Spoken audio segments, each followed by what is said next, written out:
Chapter 9. Tragedy in the Graveyard. At 9:30 that night, Tom and Sid were sent to bed, as usual. They said their prayers, and Sid was soon asleep. Tom lay awake and waited, in restless impatience. When it seemed to him that it must be nearly daylight, he heard the clock strike 10. This was despair. He would have tossed and fidgeted, as his nerves demanded, but he was afraid he might wake Sid. So he lay still and stared up into the dark. Everything was dismally still. By and by, out of the stillness, little, scarcely perceptible noises began to emphasize themselves. The ticking of the clock began to bring itself into notice. Old beams began to crack mysteriously. The stairs creaked faintly.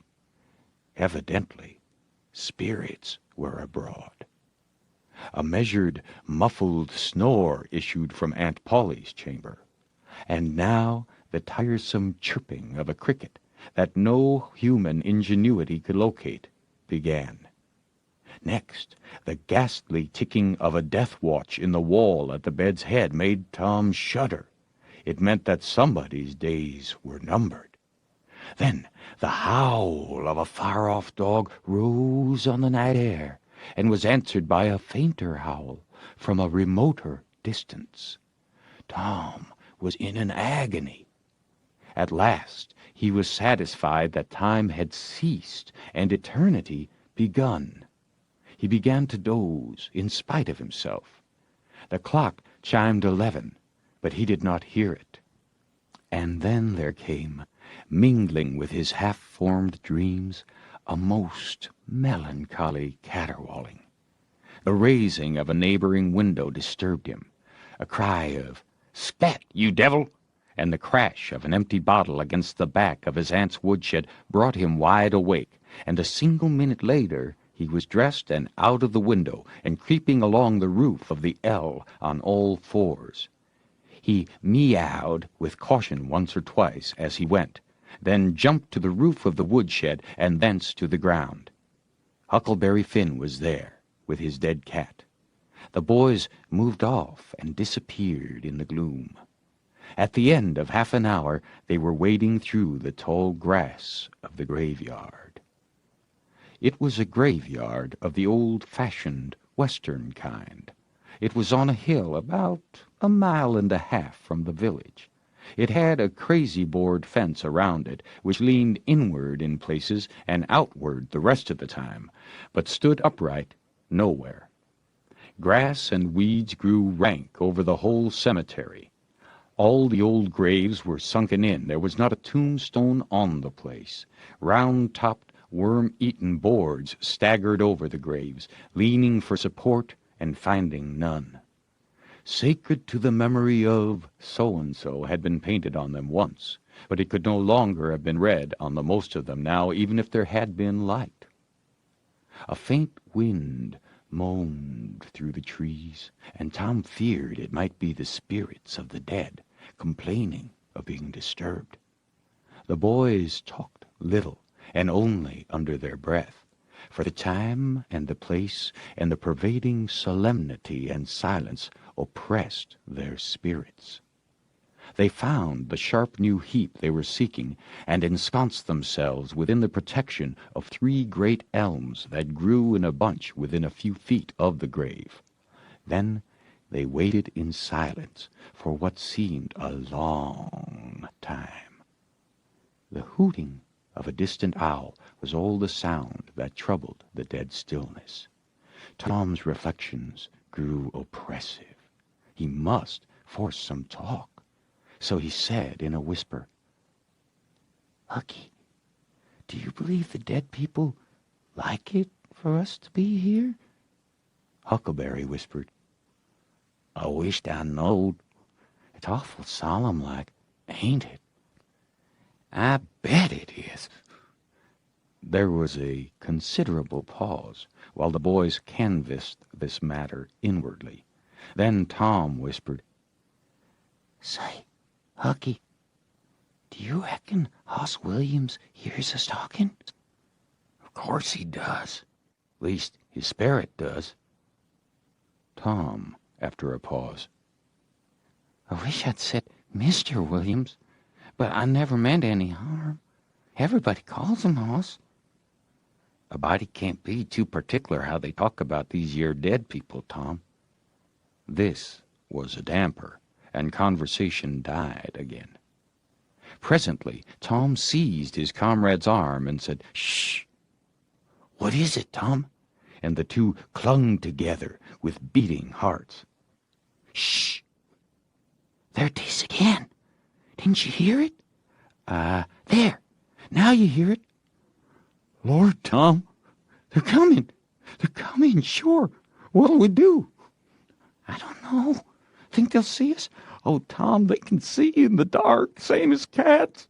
I wish I hadn't come." "Oh, don't be afeard. I don't believe they'll bother us. We ain't doing any harm. If we keep perfectly still, maybe they won't notice us at all." "I'll try to, Tom, but, Lord, I'm all of a shiver."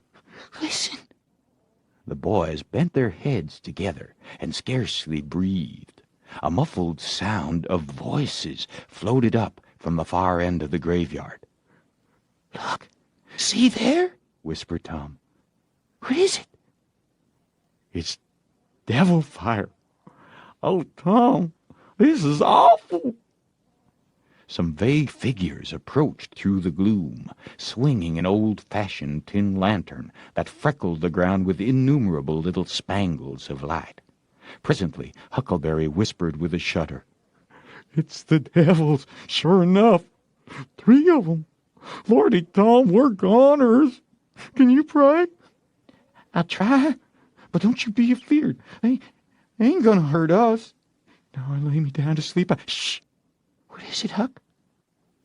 "They're humans. One of 'em is, anyway. One of 'em's old Muff Potter's voice." "No, 'tain't so, is it?"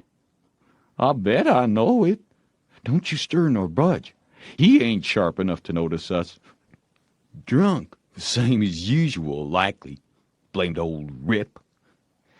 "All right, I'll keep still. Now they're stuck. Can't find it. Here they come again. Now they're hot. Cold again. Hot again. Red hot. They're pinted right this time. Say, Huck, I know another of them voices. It's Injun Joe." "That's so, that murdering half-breed. I'd druther they was devils at their'n sight. What can they be up to?" The whisper died wholly out now, for the 3 men had reached the grave and stood within a few feet of the boy's hiding-place. "Here it is," said the third voice, and the owner of it held the lantern up and revealed the face of young Dr. Robinson. Potter and Injun Joe were carrying a hand-barrow with a rope and a couple of shovels on it. They cast down their load and began to open the grave. The doctor put the lantern at the head of the grave and came and sat down with his back against one of the elm trees. He was so close the boys could have touched him. "Hurry, men," he said in a low voice. "The moon might come out at any moment." They growled a response and went on digging. For some time there was no noise but the grating sound of the spades discharging their freight of mold and gravel. It was very monotonous. Finally, a spade struck upon the coffin with a dull, woody accent, and within another minute or two the men had hoisted it out on the ground. They pried off the lid with their shovels, got out the body, and dumped it rudely on the ground. The moon drifted from behind the clouds and exposed the pallid face. The barrow was got ready, and the corpse placed on it, covered with a blanket and bound to its place with the rope. Potter took out a large spring knife and cut off the dangling end of the rope, and then said, "Now the cussed thing's ready, Sawbones, and you'll just out with another 5, or here she stays." "That's the talk," said Injun Joe. "Look here, what does this mean?" said the doctor. "You required your pay in advance, and I've paid you." "Yes, and you done more than that," said Injun Joe, approaching the doctor, who was now standing. "5 years ago you drove me away from your father's kitchen one night, when I come to ask for something to eat, and you said I weren't there for any good. And when I swore I'd get even with you if it took 100 years, your father had me jailed for a vagrant. Did you think I'd forget? The Injun blood ain't in me for nothing. And now I've got you, and you got to settle, you know." He was threatening the doctor, with his fist in his face by this time. The doctor struck out suddenly and stretched the ruffian on the ground. Potter dropped his knife and exclaimed, "Here now, don't you hit my pard!" And the next moment he had grappled with the doctor, and the two were struggling with might and main, trampling the grass and tearing the ground with their heels. Injun Joe sprang to his feet, his eyes flaming with passion, snatched up Potter's knife, and went creeping, cat-like and stooping, round and round about the combatants, seeking an opportunity. All at once the doctor flung himself free, seized the heavy headboard of Williams's grave, and felled Potter to the earth with it. And in the same instant the half-breed saw his chance and drove the knife to the hilt in the young man's breast. He reeled and fell partly upon Potter, flooding him with his blood, and in the same moment the clouds blotted out the dreadful spectacle, and the two frightened boys went speeding away in the dark. Presently, when the moon emerged again, Injun Joe was standing over the two forms, contemplating them. The doctor murmured inarticulately, gave a long gasp or two, and was still. The half-breed muttered, "That score is settled, damn you." Then he robbed the body, after which he put the fatal knife in Potter's open right hand and sat down on the dismantled coffin. 3, 4, 5 minutes passed, and then Potter began to stir and moan. His hand closed upon the knife. He raised it, glanced at it, and let it fall with a shudder. Then he sat up, pushing the body from him, and gazed at it, and then around him, confusedly. His eyes met Joe's. "Lord, how's this, Joe?" he said. "It's a dirty business," said Joe, without moving. "What did you do it for?" I never done it." "Look here, that kind of talk won't wash." Potter trembled and grew white. "I thought I'd got sober. I'd no business to drink tonight, but it's in my head yet, worse than when we started here. I'm all in a muddle. Can't recollect anything of it, hardly. Tell me, Joe, honest now, old feller, did I do it? Joe, I never meant to. Upon my soul and honor, I never meant to, Joe. Tell me how it was, Joe. Oh, it's awful. And him so young and promising." "Why, you two was scuffling, and he fetched you one with the headboard, and you fell flat. And then up you come, all reeling and staggering like, and snatched the knife and jammed it into him, just as he fetched you another awful clip. And here you've laid as dead as a wedge till now." "Oh, I didn't know what I was a-doing. I wish I may die this minute if I did. It was all on account of the whiskey and the excitement, I reckon. I never used a weepon in my life before, Joe. I fought, but never with weapons. They'll all say that. Joe, don't tell.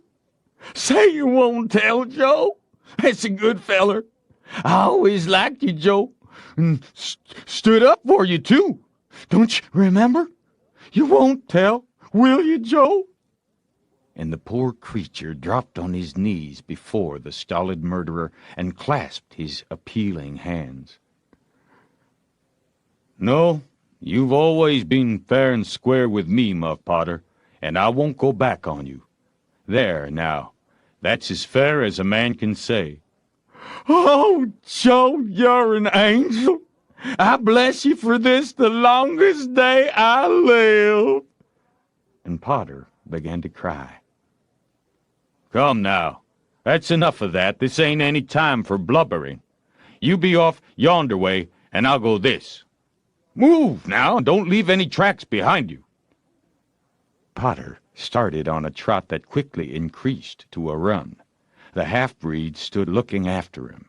He muttered, "If he's as much stunned with the lick and fuddled with the rum as he had the look of being, he won't think of the knife till he's gone so far he'll be afraid to come back after it to such a place by himself.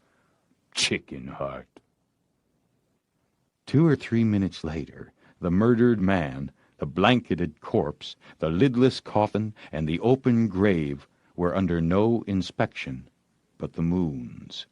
The stillness was complete again, too.